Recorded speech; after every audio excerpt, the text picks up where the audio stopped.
Okay, trying the 3D printed wheels. Not too much traction here. Just keep on the gas, man. Just keep it on. Don't stop. Let's see how well it does on the concrete.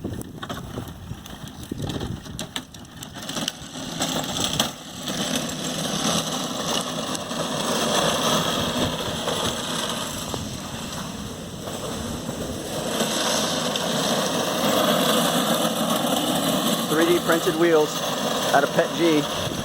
We'll see how long they last. Whoa!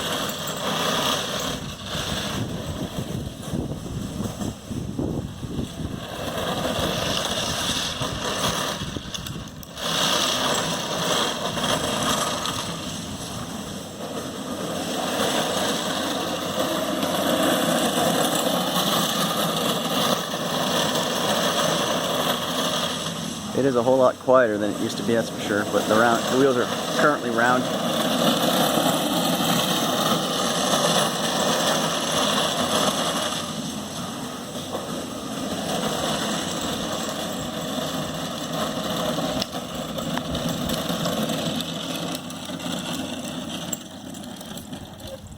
It keeps wanting to spin out.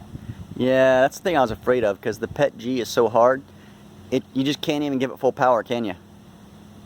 Yeah.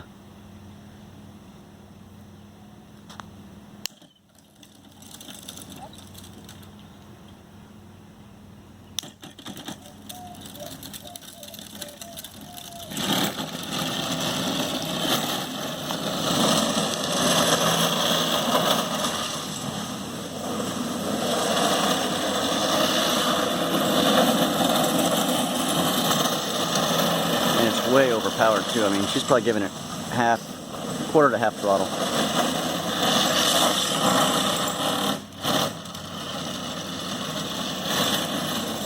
I took it out for a quick spin. Got up to 20 miles an hour. Got a screenshot of that. This is pretty rough, but look at this wheel. This wheel is not doing so hot.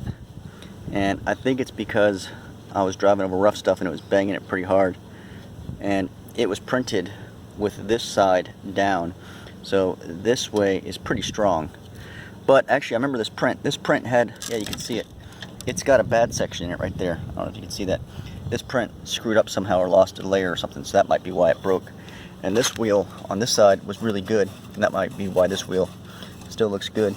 But I'm really thinking that doing a 1/4 inch here is not enough. I have to do more like a 1/2 inch.